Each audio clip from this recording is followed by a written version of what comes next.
Good morning. I thank you very much for waking up early, as it is 8:30 in the morning. And I want to thank the organizers for making sure that I am on time. Defense Minister McKay, it's been really a pleasure being here for half a day already, and I look forward for the continuation of this incredible discussion that's taking place, and thank you for having this forum. Let me introduce the panel. And of course, we have General Charles Boujar. He's the Combined Joint Task Force Commander, Operation Unified Protector for NATO. And we have the Honorable Suat Kinikligulu, and he is the Justice and Development Government Party Central Executive Board member from Turkey. And of course, we have the Honorable Peter McKay. And we have also Dr. Camille Grand from France, and he's from the Foundation for Strategic Research. I don't know, am I waiting for the video first?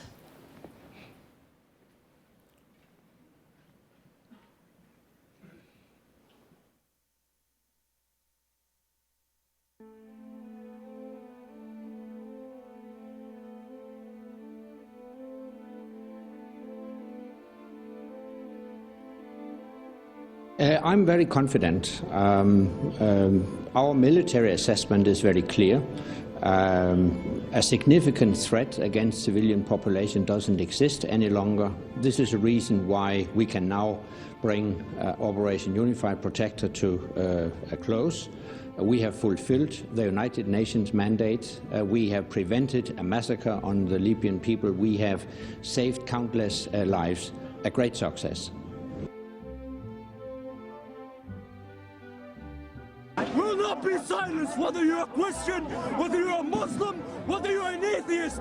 You will demand your goddamn rights, and we will have our rights, one way or the other. We will never be silenced.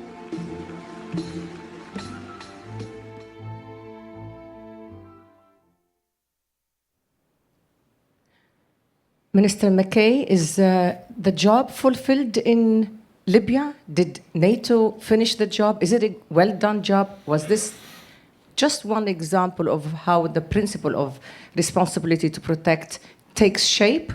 Is this a model, or is this the end of the road? I think our work there is done, but there is obviously going to be follow-on efforts now that lead us down a different path in terms of democratizing and legitimizing further what this was all about, this intervention. And this discussion, I think, takes us very much away from the theoretical and the historical signposts that led to responsibility to protect. And we're fortunate to have a practitioner with us here today. We all come at this from different perspectives, whether it be academia, whether it be from the political, but I think you have to go back to basic principles. And this was, I think, I would submit, an imminent humanitarian crisis that was occurring in Libya. And from any objective measure, whether it be Gaddafi's utterances, his murderous intent, he was going to go door to door. The streets of Tripoli would run with blood. These type of expressions, these maniacal expressions of his regime's intent to inflict harm on his countrymen and women, that is one of the precipitating criteria, if I can put it that way. And when the United Nations Security Council measures its criteria and gets into the discussion, as it should, when dictators, when regimes begin to inflict this type of humanitarian crisis upon their people, that is when the world must act. And that is what responsibility to protect, for me, is all about. It has set in place an effort to codify a moral obligation to protect people. And ironically, this mission was called Unified Protector. That's in keeping with that responsibility that we collectively share. And the United Nations Security Council resolution is but one of the criteria in legal terms that would be tantamount to a progressive approach to when you intervene. The latest news has it that Saif al-Islam al-Qaddafi, the son of Muammar al-Qaddafi, has just been detained, apparently this morning. What spin does this put on the story as far as you said, it's over? Does this seal the end of the role of NATO countries in Libya? Or is there a need for a continued role of the United Nations almost as a mandated Libya, because there are a lot of repercussions, some accusations that there's violations of human rights by the new rulers in Libya, or at least the transitional rulers, that there's been basically lynching of Gaddafi before he was declared dead. So can you tell me your thoughts on this, Mr. Minister? Well, it's orders of magnitude. As I said, I think the imminent threat has been now removed by virtue of this intervention. What happens now in the aftermath puts us into a different paradigm, a different set of calculations as to what comes next. Responsibility to protect, if I could use the word, is surgical, is special, is individualized in every case. I don't think we're ever going to be in a position to say, this is the template, this is the checklist that must be met. Because things such as regional support, the conditions on the ground, the extent to which this threat can be averted, and the immediacy, all of those are calculations that the Security Council and the broader UN community has to go through. But I think we're now dealing with an entirely different set of factual circumstances when it comes to Libya. Now, what we do in the future and what we might encounter in other countries, obviously Syria is on everyone's mind. But I think as far as Libya is concerned, I would deem this a successful application, the most successful application, and perhaps the only one. And now we have to turn our attention when it comes to averting humanitarian crisis elsewhere. We certainly are going to be speaking about Syria, and at length. I'm sure the participants here will want to have your views on this. General Bashar, is your success as a NATO commander in Libya, has this brought you the satisfaction that this would have to be done once in a while? This responsibility to protect, it's something that should be done only, when it's really extreme cases, or do you think it's replicable? Of course, Russia and China say that this is being used to change regimes, to bring down regimes. I suppose you differ with that, do you? I certainly do.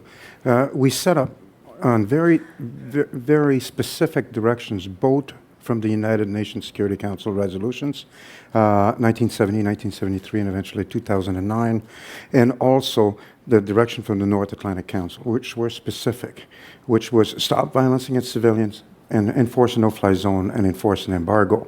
We work from that, and from my perspective, this was an issue of restoring an environment where diplomacy and dialogue could take place to create an environment where the people of Libya could decide for themselves their own future. And that is what we set up to do. The whole issue of regime change has been an interesting discussion, and I make no defense of it because it never was an issue for me. We focused on the things that we had to do to protect the civilian population, starting from the nearest threat all the way down to the command and control organizations and nodes that took place. And we conducted that. If you will allow me, 3 basic principles I used, and we talk about lessons learned, and will we ever learn? And I look at Commander Sakti here. The first one is, I remember reading an article about Iraq, where a translator was saying that in the beginning, the Allied forces that were there, the coalition forces, they loved them, but after a little while they stopped. And it was, what kind of actions were they doing?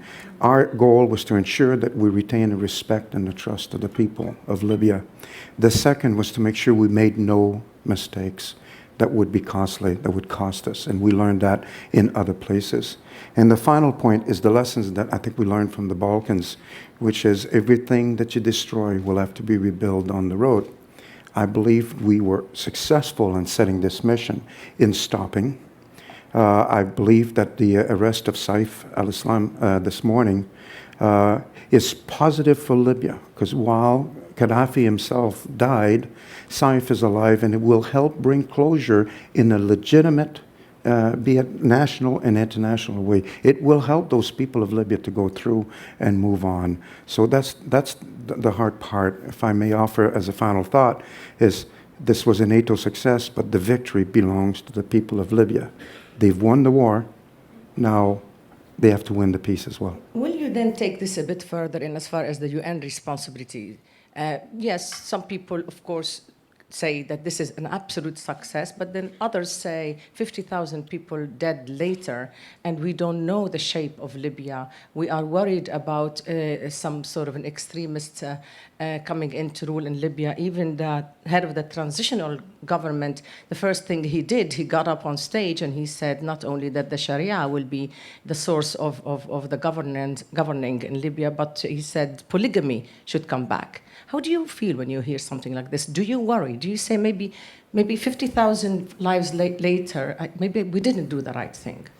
First of all, the 50,000 lives, the numbers will always be questioned. What I can tell you about these numbers is that the people, when they left, or the regime forces, when they left Ashdabia towards Benghazi, the orders was to kill every male between 17 and 40 years old. And this was to continue until this rebellion was pushed down. So we can't get into the numbers game further. What I can also tell you is the regime killed their own people, killed the mercenaries that refused to fight. So it'll be very difficult to ever come up with a final solution. The last point on that is many instances took place where actual morgues were emptied into sites that we actually had serviced. To blame NATO for its action.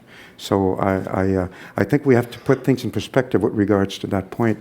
Let me just close with an interesting little point, because when Mr. Jalil made his famous speech on the Sunday night, his most difficult critic was actually his wife, who told him that was the wrong thing to say. So obviously things are moving. Good, but not good enough. Well, remember, we set an environment for the people of Libya to decide for themselves. I firmly believe that we're not there to decide what others ought to do other than stop the violence. Do you think so, Mr. Kinigulu? Do you think this is the whole idea, to set this up in Libya for the people of Libya to decide? Or do you give any credence to those who say, well, you know what, Libya has good amount of oil, the Western countries in particular wanted to come in and grab part of these contracts, that there is nobody to supervise right now in Libya who's doing what, who's getting a cut, and nobody is really making sure that this really will continue on the road of democracy, on the road of civil society, on the road of separation of state and religion.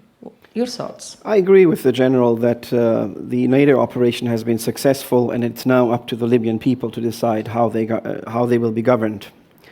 I think we should not fool ourselves by expecting, after such operations, a perfect democracy, or something even resembling a democracy to emerge. The fact is, for decades of dictatorship, the only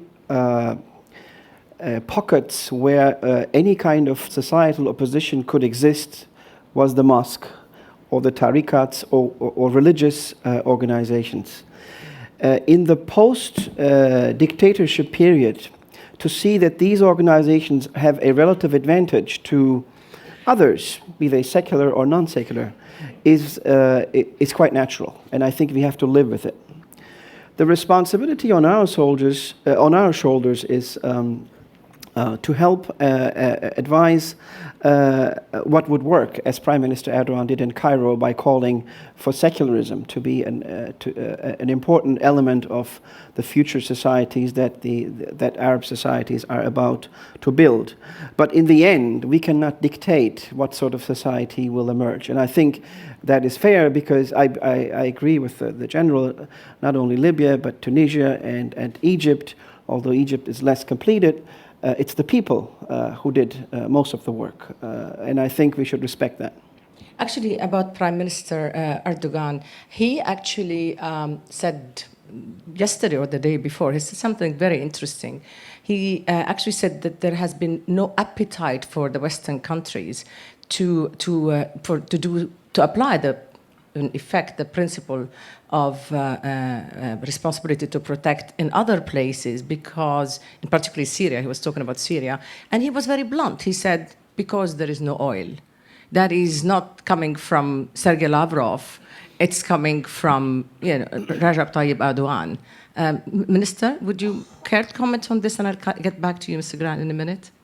Well, again, I think it comes back to what are you trying to accomplish? There will be all sorts of motives and perhaps hidden agendas ascribed, but it comes back to that fundamental truth that you're trying to prevent human atrocities. You're trying to prevent mass slaughter of people. And there was a very clear statement of which we were working from. But it also is a very serious, and that's where I think world leaders, certainly military personnel who are at the very sharp end of these interventions, have to weigh with considerable knowledge and insight before making that type of intervention. Because let's never forget that this is about a breach of sovereignty. This is about saying to a country, its government, legitimate or not, we are coming in and doing something in your country because you are failing your people, you are going against basic moral rights. And I think that that is the backdrop to responsibility, is the moral obligation and an attempt, and I'm hopeful that the experience in Libya will be very instructive and informative as we go forward and as we look at other scenarios in trying to elevate countries' responsibility to their own citizens and setting a higher bar, a higher standard that will hopefully be very helpful in instilling those values in these regimes and possibly forcing the change to be organic, because it does come back to the point of people in those countries themselves are really the masters of their own destiny and should be. Erdogan is challenging this point. Might you not agree? Prime Minister Erdogan was challenging that. He's saying it is not. He's just said the opposite of what you're saying. So, and you are partners, it seems, in more than one place. Where does this take the conversation, actually? Well, this is thankfully the beauty of democracy, is the ability to disagree. And that's why forums like this, I think, are extremely important. And perhaps more to the point, that's why the United Nations and, by extension, the Security Council are the place to hash these things out before making precipitous decisions. I'm going to get back to you on this, okay. I promise. Mr. Grant, France was really very much in the lead when you took action in Libya, and it was thought to be that this is the beginning, this is not the end. And do you think that is going to be applicable in Syria? Is this only a one-shot thing in Libya that's going to work? And because it's been so resisted by Russia and China, and because it's actually called the Libya syndrome, as you know, do you have regrets? Do you think that there has been some major mistakes that should not be repeated? Should this be the end of the road in as far as the issue of responsibility to protect is concerned? I certainly hope not. Libya, I mean, every case has value in itself, and we are dealing with every issue separately, obviously, and it's not replicable easily. The conditions that we've seen in Libya are not exactly the same that we see in Syria, both internally, the sort of domestic situation there, and more important, internationally, with a clear veto coming from Russia and China for any serious UN action on this particular file.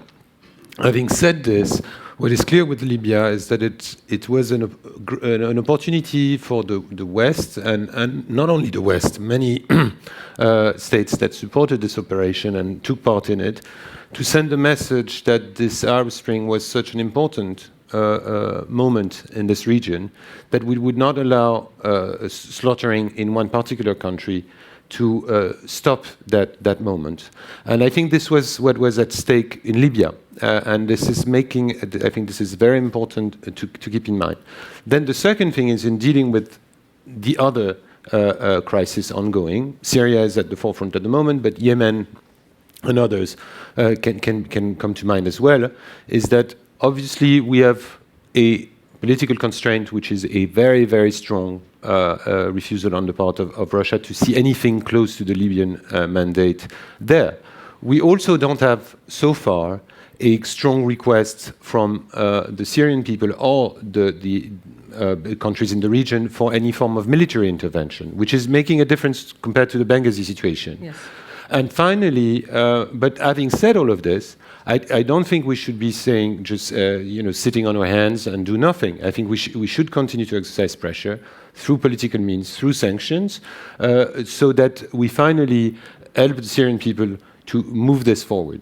I think your foreign minister was recently in Turkey, and I think there was a discussion on what's next, and that's the next thing I want to talk about: Syria and action possible action in Syria. But quickly, do you see France's role right now?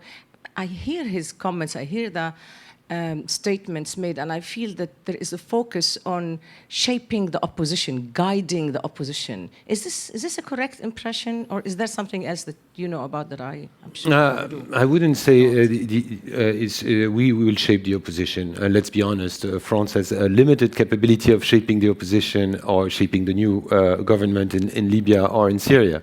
But having said this, I think it's important that those who are in the opposition there feel that their support is not necessarily coming from, let's say, Islamist groups or radical Islamist groups, which have been, in many of these countries, part of the opposition historically in the recent years, but also that the liberal democracies are supportive of that movement. When we were, for a long period of time, and I include France in that, feeling that stability went through accepting this authoritarian regime. And I think it's an important message that we need to pass through. I think the minister wants to say something. I'll come back to you, General, because I have a couple of specifics for you, but please go ahead, Mr. Minister. I just want to pick up on one point, and that is this concept of acting in unison with presumably the international community, regional actors. In the case of Libya, we had unprecedented regional support to do something, and I think that's a key issue. I also believe that this concept of sanctions and following a certain critical path till you get to a point where it crystallizes, well, we have to do something because of the utter urgency of the situation. And when you look at the history of where arguably the world failed and where there was massive loss of human life and degradation, you look at, I mean, the obvious examples, Rwanda, Kosovo, Bosnia, and you can go back throughout history. This concept is relatively new, 2005. And the last quick point is there has to be the fortitude to finish. I remember seeing in an antique store one time, you break it, you bought it. And that's the truth. When you make that critical decision to go into a country, there is a certain ownership over what happens and what follows. All right, but you said earlier that there is no ownership of Libya. But let me just focus still on Syria. General, I said there was no responsibility to stay around after you've stopped the slaughter. Right. General, the politicians of the NATO countries keep saying, we will not do in Syria what we've done in Libya. And that's a very clear political statement. Do you feel that this has encouraged, actually, the leadership in Syria to feel that they are over and above accountability, that there is not going to be any military action? Why should I give in? And so that they dug in their heels to the extent that it's probably going to be a lengthier and maybe a bloodier regime change, if that is the case. Mm-hmm. Well, first of all, I think there are sufficient examples globally of nations acting when the situation dictates it, that I don't think President Assad just the mere fact of a statement by the NAC itself or by the NATO nations, in and of itself, closes the door on anything. Situation is constantly moving, changing, and as we go along. As far as I think it's really important that we shape the fact of saying what happened in Libya was Libya.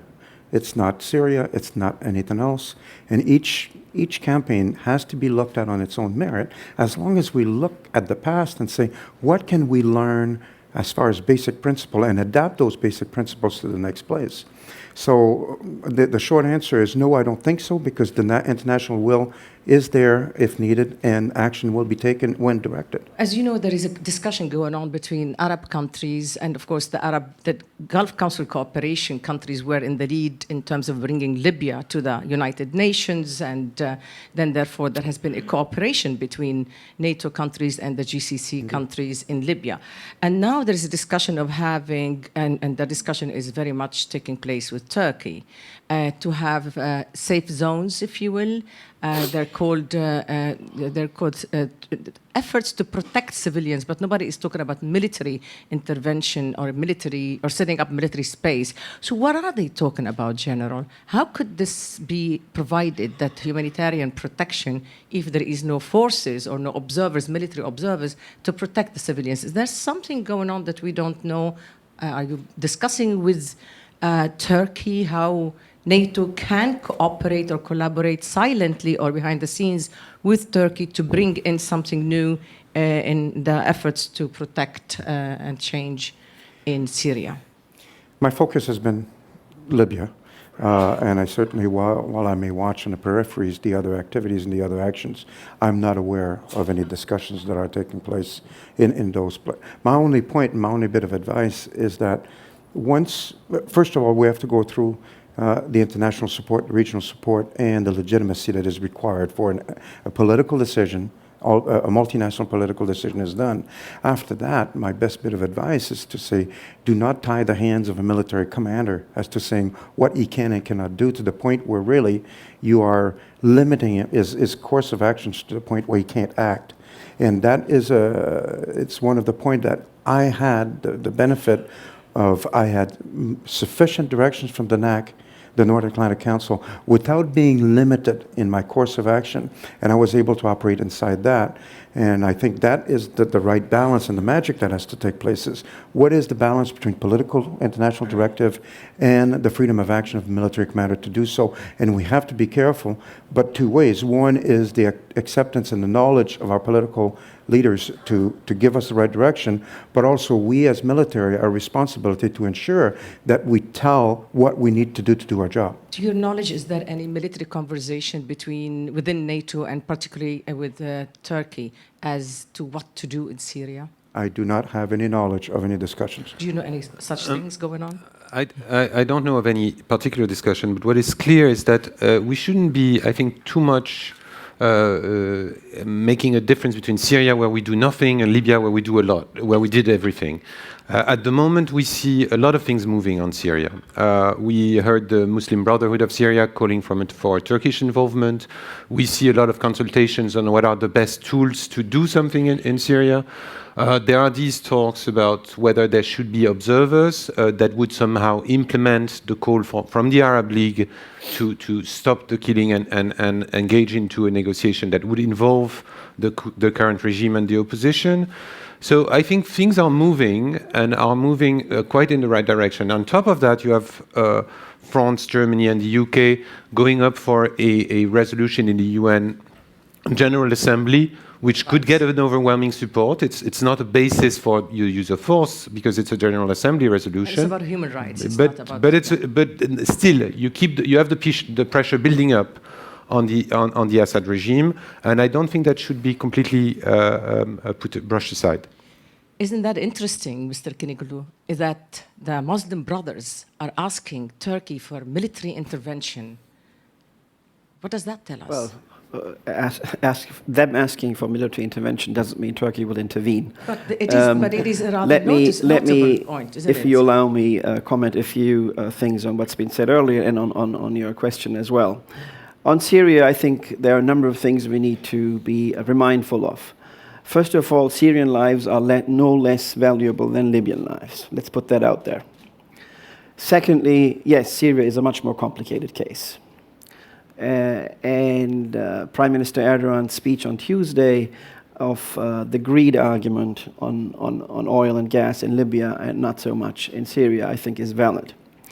But I agree with the minister, this is a new concept. R2P is new, and I think those who are in favor of R2P need to be mindful of its correct application so that you do not damage the good intentions behind it. Second thing, regional ownership. The African Union's decision to put R2P into its charter, its application in Libya, and now the Arab League's ownership and initiative right now on Syria is very positive. And as you know, one of the demands is the placement of observers inside Syria, both from the Arab League and also experts on human rights. These are civil observers that they would go and watch. They wanted guarantees. They're waiting for these guarantees till today is the deadline. Today is the deadline. The Syrian regime has announced that they agree in principle, but our experience with the Syrians so far is that we need to follow action rather than words. But the key denominator here in Syria, and I agree with my French colleague Camille, I think we need to increase, the toolbox has a lot of variety other than bombing Syria at the moment. And the building is pressure. The pressure is building up. Not only from international organizations, although it's somewhat disappointing that Russia and China still seem to be not on the side that we want to, but Turkey, regional countries, the Arab League, and there are tools that could still make it much more difficult for the regime to operate in Syria. The key turning point will be the middle class, the shopkeepers, the small and medium shopkeepers in Damascus and Aleppo. And I think our assessment is if the pressure will brought to bear consistently, that there will be a sea of change. There will be the internal dynamics of Syria will hopefully be in favor of change. But we cannot guarantee it. But I think we do ourselves harm if we talk today about zones, about military intervention, and also to the good intentions for people like Gareth Evans and others, and the Canadians who in 2005 have been very influential in bringing this norm as something that is acceptable in international affairs. Yeah, but do please, if you don't mind, address this issue of Muslim Brothers taking a very interesting lead in the post-Arab Spring areas. Even if you have the spiritual leader of the Muslim Brothers in Egypt, today he's calling on the voters to vote against secularists, for example. Then you have the Muslim Brothers calling on Turkey to come in and intervene militarily. That is not to say that this is not a good relationship. Something is going on, given the fact that the nature of the ruling party in Turkey is Islamist rather than secularist. Can you shed some more light on that? Conservative we are. Well, it's not secularist. I mean, it is definitely not. No, we do function in a secular order. Well, all right, but it's not secularist. Let me underline that there is no support for either in the Syrian opposition or Syrians on the ground for military intervention at this time. What the Syrian wing of the Muslim Brotherhood has been calling for is their own view, and that's something that will stay there. But let me underline, I think there are two dangers in Syria. One is the so-called Free Syrian Army attacking the regime's security forces, which I think gives the regime the legitimacy and something that they've been asking for, that there's an armed resurrection against them.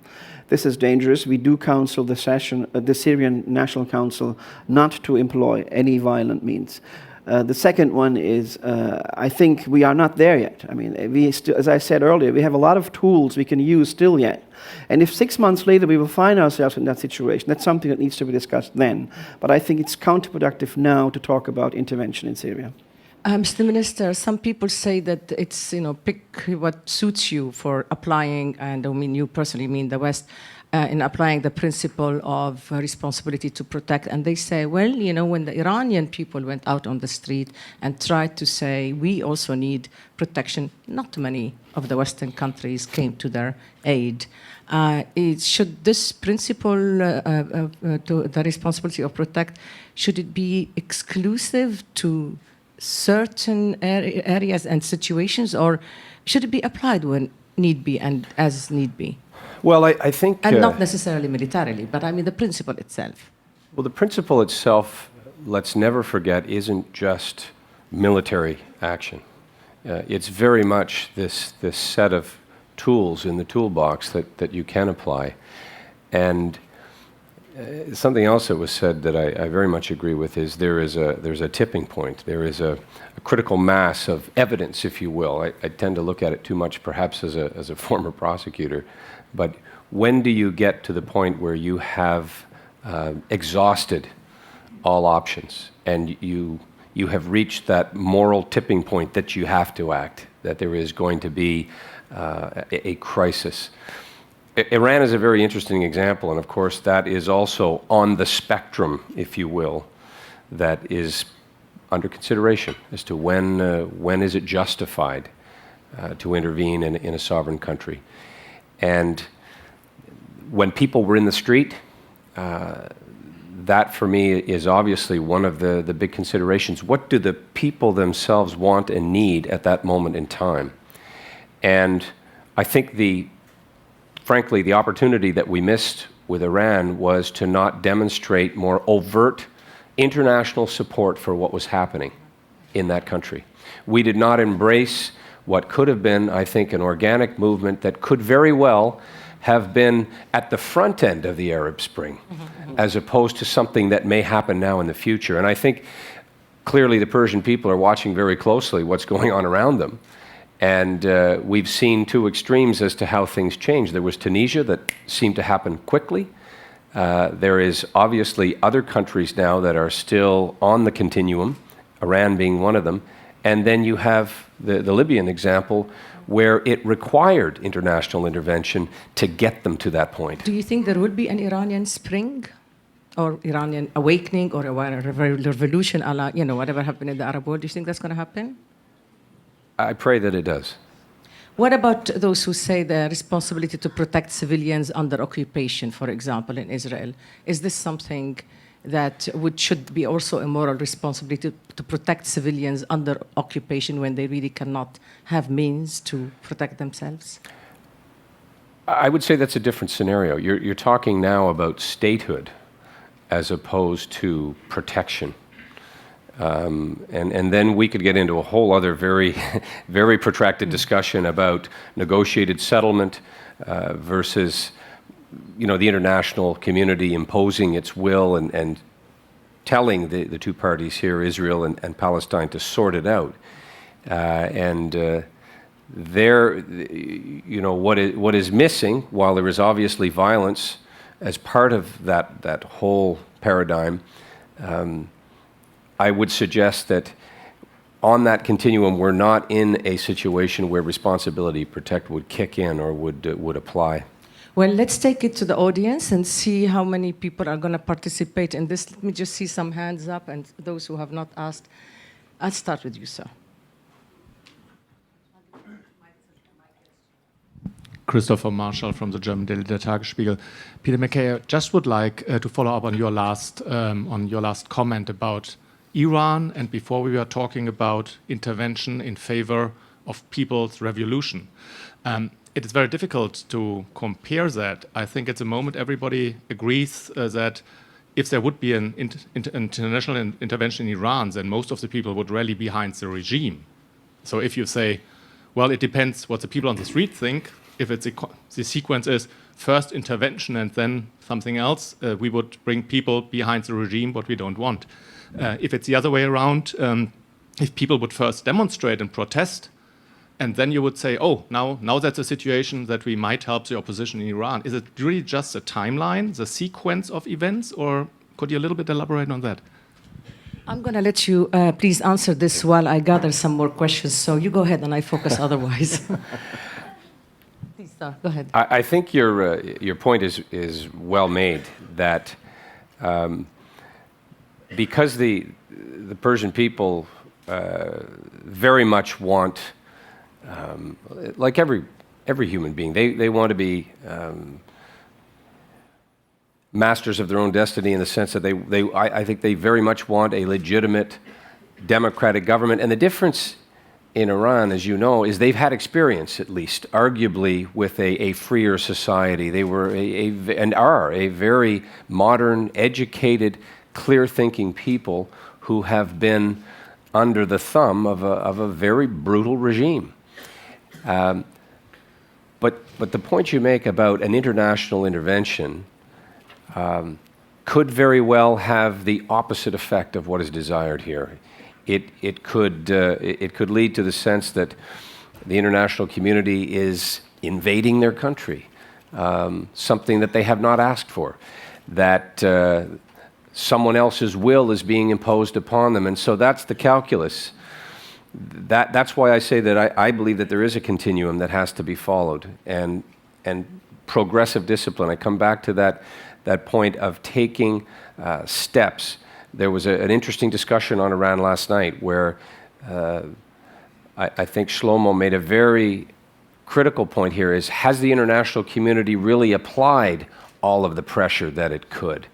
Have all of these other means been exercised or even attempted at this point? Because going to a military intervention is really the last option. Once you go there, you're opening up, pardon my maritime expression, a whole other kettle of fish. You're into a completely new world, and a lot of unintended consequences can then follow. So the expression was used earlier, we're not there yet. I think there are there is quite a number of other things that we can do first when it comes to Iran. François Géry from France. My question is about the notion of intervention. If you remember, about 1 year ago, Secretary Gates made quite a strong statement about the idea of being crazy, putting soldiers on the ground, and said no boots on the ground. And I think that today what we are seeing is that intervention is something which is quite different from the traditional notion of intervention. And my question is, don't you think that today there is a tendency to say, well, we can intervene, but within some limits, in order to make a difference between intervention and what could be perceived as an invasion? And I think, and that's the bottom of my question, do you think that there is a sense of fatigue coming from NATO members, NATO partners, about this kind of operation? And is there any kind of linkage between the evolution of our economies, the scarcity of our resources, and our appetite to intervene? Thanks. I will take a few comments and questions and then get back to you. Maybe you will keep the thought on the NATO fatigue and general. Anne-Marie, also please make it rather short, everybody, so that I could get a lot of people in. And still introduce yourself. Thank you, Anne-Marie Slaughter from Princeton University. First thing to say is just, again, to honor Canada for playing such an incredible role in making the responsibility to protect happen through the original International Commission on Intervention and State Sovereignty. That report actually has 3 pillars. It has responsibility to prevent, responsibility to protect, and responsibility to rebuild. And all 3 were critical to getting it through the UN, which would never have supported something that was only about military intervention. We've been talking a lot about the Middle East, but I'd actually like to ask a question about this hemisphere and to ask whether or not there is a role for the responsibility to prevent the earlier stage in places in this hemisphere, in Mexico, in Central America, in ways that we can see tremendous violence. We can see states that are on the verge, not Mexico, but certainly in Central America, not being able to actually protect their citizens. Is there something that countries like Canada, the United States, elsewhere can actually do early on in that toolbox? Anybody in particular for this answer that you're seeking? Anyone? I'll direct it to Defense Minister McKay. All right. So also hold the thought, Mr. Minister. Please, sir. Marcus Kane, German Institute for International Affairs. I've got also a question for Mr. McKay. You mentioned the need for legitimacy when we talk about responsibility to protect and military intervention. And the consensus is among NATO member states that when we talk about legitimacy, it's an appropriate UN mandate. Over the last couple of weeks, NATO Secretary General has struck a slightly different tone, mentioning two things. First, that given a humanitarian crisis, that there are also moral principles which could legitimize a military intervention, as well as that we could not allow Russia and China to have a veto power on the action of NATO. That could, at the end of the day, bring us to a Kosovo déjà vu without the a military intervention, without the appropriate UN mandate. So my point, could you imagine your country participating in such a mission? I have a question over there. Do you have the mic? Show me your hand so that I could organize the mics and not lose time. So I'd like to show, because I'll have one or two more questions, and then I'll come to round two. Go ahead. Mohammed Al Abdullah. And also short, please. Yeah, local coordination committees of Syria. I have two comments about Syrians did not ask for military intervention. Yes, the people, the protesters, they did ask, and they named their Fridays, the no-fly zone, the international intervention or international help. In fact, every single meeting with officials, US, EU, even with the Canadian foreign minister, I met him in Washington, D.C. after my meeting with Secretary Clinton, they asked us not to ask publicly for military intervention. And then we hear the comments, you're not asking for it. And the second comment about the diversity options in the toolbox with our fellow from Turkey, there's very limited options with the international community. Nobody has leverage with the Syrian government. And there's the problem. We have nothing we can do except the military intervention, which is very hard if it's not impossible. And here's the other problem. If we have these options, we're not being here after 9 months, losing 4,000 alive, and we achieved nothing. Well, let me just stop here. General, the first question was to you, then I'll go to you, Mr. Minister, then I will go to you and you, Mr. Grant. Thank you very much. As you discuss your point of boots on the ground and that part of it, first of all, there were boots on the ground in Libya. They were Libyan boots, and they were able to do the work. What we did from a coalition perspective and the alliance perspective is we've evened out the battlefield so that one wasn't using tanks against someone, a doctor, a student, or a baker who was trying to defend himself with a small arm. It was a matter of evening it out, but they did the work that was required. So in the Libyan case, there was no need for additional boots on the ground. They were able to do so with appropriate assistance, or essentially turning it around is to stop massive organized violence against those civilians as it went by. Now, how much of that will apply to a next scenario is, I don't think it's a matter of fatigue as much as what is the requirement and what are we getting ourselves into? I certainly can see that from a military perspective, the force structure and the force laydown that we had in this case became simple because at midnight on a Monday night, ships started sailing north, the AWACS turned around and went home, and we were disengaged. From a military perspective, so you have an exit strategy that's much more simpler from that perspective. But should that go one step further? I'm aware of the discussions that are taking place or begun to take place, which the projection of power from a maritime and air versus the addition of boots on the ground. And that we'll continue to discuss that, and we need to talk about it down the road. But there were boots on the ground. Before you turn the mic, well, with the stage over to Mr. McKay, can you address the question put to you in general about the Syrians asking for military intervention? Can you address that before I go to you, to Mr. McKay? From a truly military perspective, it's there's one. I think people have been watching Libya and said, okay, we can ask for it, but it's more than just asking. Is what kind of structure exists as these people are asking? Are they the one who wish to take care to deal with it with some assistance? Is it expected that it will be a major takeover, and a lot more analysis is to take place? I certainly would have to take a much deeper look at Syria before making any final decision on that part. Defense Minister, you have several questions too. Yeah. The seat is getting a little warm. I want to come back to this question of is this now going to become a broadly applied theory? And we are very much, because of Libya, I think, moving away from what was a very well-intended, and Canada was, arguably in a leadership role and part of a movement to instill this in practice at the UN. Applying it to Mexico, as an example, is going too fast, too far, in my view, at this point, because we do live in this age of instant gratification where we immediately want to go to the extreme, and everything is sometimes dumbed down into 7-second sound bites. And I'm not blaming the media for that, but I'm just making the point. But you are.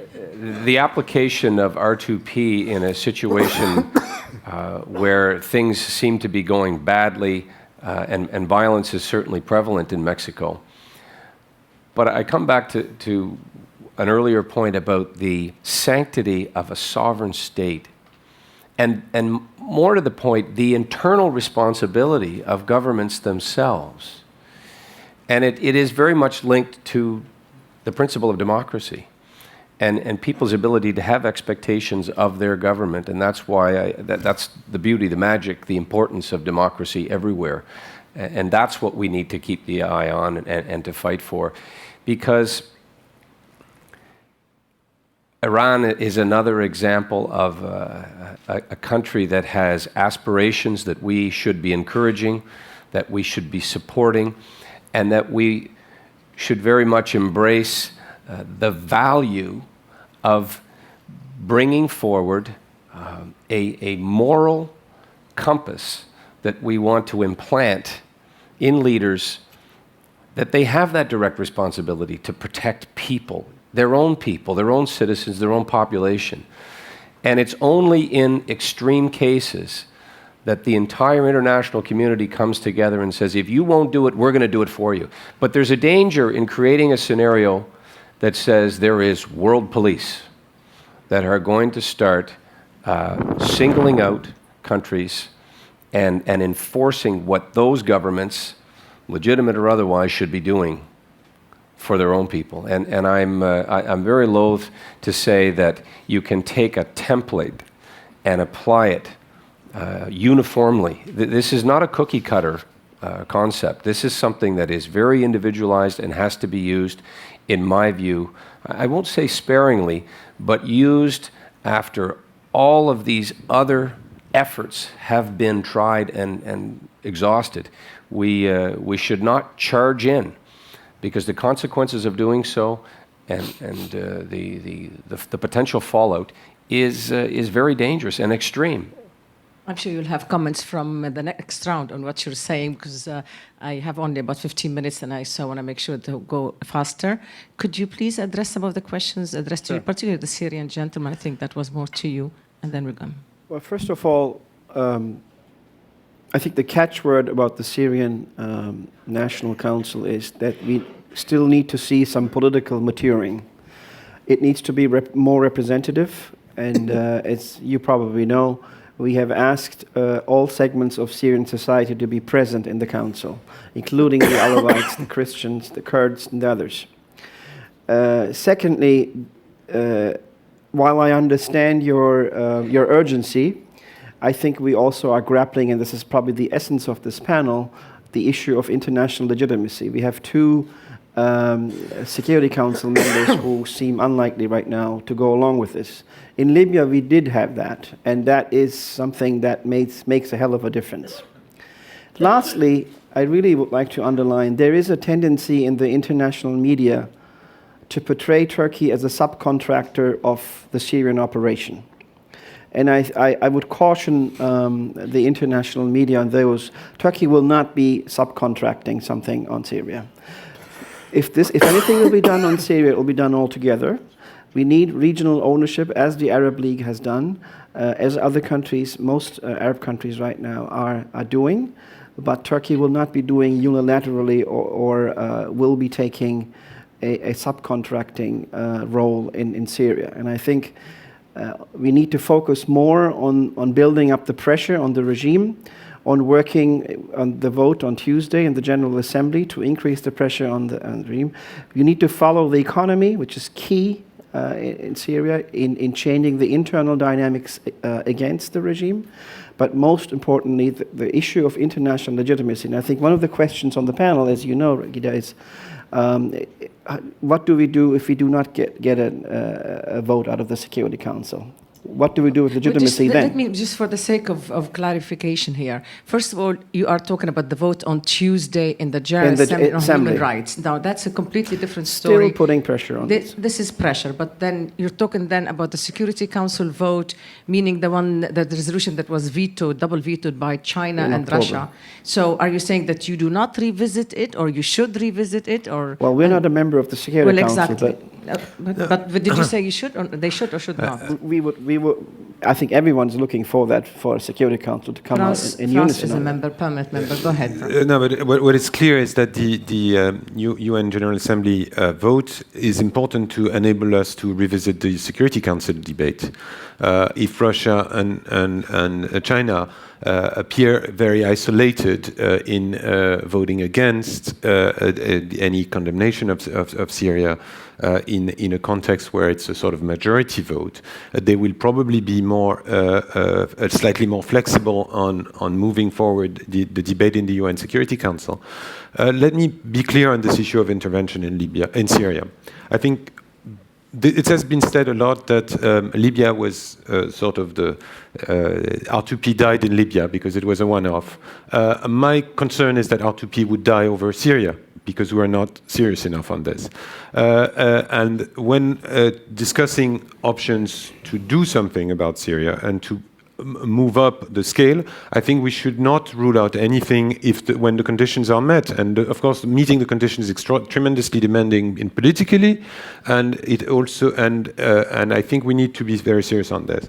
One issue that leads me to is the issue of the strategic fatigue that the General started to address. We should also be aware that part of this debate has to do with our capabilities to intervene. And we have to be serious about that, because Syria might be far more demanding than Libya, and Libya was already very kind of overstretched for some of the Europeans. Yeah. And Libya was a small operation. Libya is much smaller than Kosovo, which was not the Battle of Britain. So we have to be serious about that our capabilities, with the US choosing to lead from behind, with the Europeans downsizing their defense capabilities, are shrinking in terms of our ability to act on these. So I think we have to be serious on this. And one word on this issue of the UN mandate. I disagree with the point that there is a consensus on the fact that the UN mandate is required under every circumstances. NATO did decide to act in a very similar context in Kosovo without a UN mandate, including countries that are, namely Germany, that are making the point that a UN mandate is mandatory to act under any circumstances.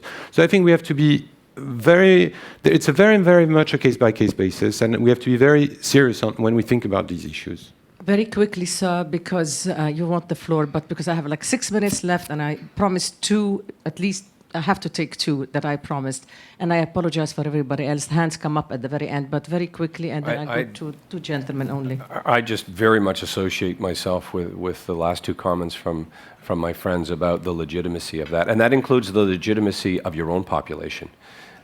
Our own democratic systems demand that we have public support when we enter into even a multinational intervention. And the NATO fatigue issue is a concern, as is the reality of the global economic recession starting to bite defense budgets. And that's just the cold, hard truth, is will countries continue to have the ability to contribute and to make surgical interventions, which was the case in Libya. We could get into a discussion on the technologies that allow us to, through the use of drones, avoid boots on the ground, avoid to the greatest extent possible civilian casualties. And that is also part of the whole legitimacy discussion that has to take place as you weigh carefully the consideration of intervening. Thank you. Because I promised you, you could have the floor. 30 seconds, please, if you don't mind. And introduce yourself. Masaishi from Japan. Different perspective. I think North Koreans are watching what's happening in Libya with a great interest. And my impression is that the lessons they are learning is that they will stick to nuclear weapons. So my question is, did the fact that Libya has given up nuclear weapons of mass destruction have any impact when you made a decision for intervention? Thank you. And the last question goes to you, sir. Also 30 seconds only. Ishan Darur, Time magazine. When you speak to a lot of the proponents of R2P at the UN and other international agencies, they stress that what it is, in essence, is a redefinition of sovereignty. Sovereignty in the 21st century is no longer about the territorial integrity of a state. Rather, it is about the integrity and well-being of the people within that state. While we may agree with the sentiment of that, that has very radical implications, and is the international state system actually ready for that kind of redefinition? Thank you. Apologies to those who raised their hands at the very end, and I'm told there is no time. I have 30 seconds to each of you, and I'll start the reverse order as well. So, Mr. Grant, you start, and then I go to you, sir, and then General, and the Defense Minister, please. Go ahead. One quick point on the issue of WMD proliferation as a preventer for Western intervention. It's clearly the choice made by several countries, North Korea, Iran, when they proliferate to enable themselves to extract from that, and it's a major strategic challenge. On the other hand, it also corners them as part of completely out of the international system. So I think they also have to weigh on balance what are the benefits that they are seeking, and compared to their isolation and the risks they are taking by taking the dangerous path of WMD proliferation. So I think that's the sort of message we ought to pass on this particular issue. Thank you, Dr. Camille Grant from the Foundation for Strategic Research, and Mr. Grant is from France. Thank you very much for participating in this panel. Please go ahead, sir. I just want to say two things in the closing. The last couple of years have been, I think, wasted with a lot of Who Lost Turkey panels all over the place. And I think the Arab awakening has done something very interesting. It has reaffirmed where Turkey is standing. And I'm proud to say that our traditional alliances, sometimes we have differences and sometimes we disagree on the methods, but the fundamentals, Turkey remains where it should be, and it's part with its traditional allies. One last word on Syria. I think on Syria we should be very responsible of what we say publicly about Syria. There are people's lives at stake, just like the gentleman who asked me the question, who are daily confronted with violence. And I think we should not lead others to believe that we cannot accomplish when it comes to capabilities, etc. But that doesn't mean if we cannot get a resolution out of the Security Council that we should forget about it. I think this is the complexities of our times that we have to deal with it. And I think we have the moral responsibility of Syrians to help, and I hope Turkey and our allies will continue to do that. The Honorable Mr. Suad Kinikligoglu. So it's okay. I just messed it up. I said it right all day long. And he is from the AK Party Central Executive Board. He's a member of that from Turkey. Thank you for joining this panel, sir. As we look at Libya, we look at a completion of only one part into a long journey for them to define themselves as they go along. We took military action to deal with it. Behind it is a people that respect and appreciate NATO and its Arab partners that were part of it, an infrastructure that still very much can support this nation, and an embryo of security and political architecture in the nation. I think these are all the parts sustained with assistance from others will do well.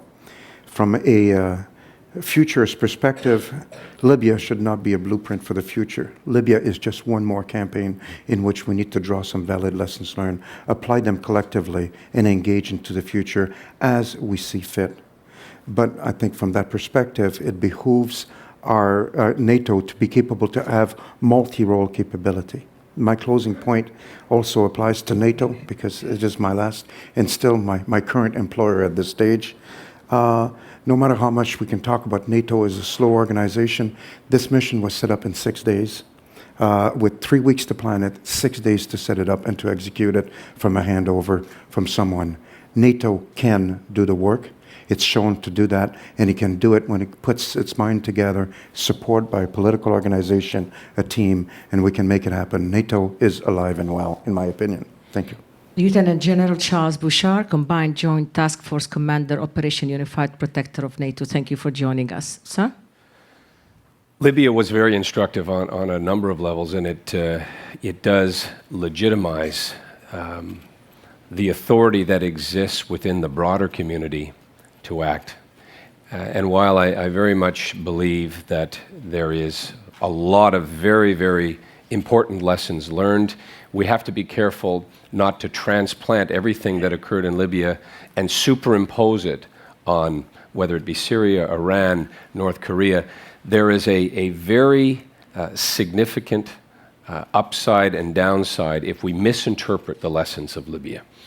And so to that extent, while it was a success for NATO, it was a success for the United Nations, for humanity at large, that we averted what could have been another Srebrenica or another horrific set of circumstance, we have to proceed with caution on the application of this norm. And to the comment at the back, just to put a cap on it, I don't believe that state sovereignty is disappearing at a rapid rate, but I do believe that the moral obligation that we feel to intervene in these circumstances has become more real as a result of Libya, and the cautious application of it in the future is what we are tasked with. The Honorable Peter MacKay, Minister of National Defense of Canada, thank you for hosting us. I'm Raghi Dadaram, and thank you for joining this morning, and enjoy the rest of the conference. Thank you so much. Thank you.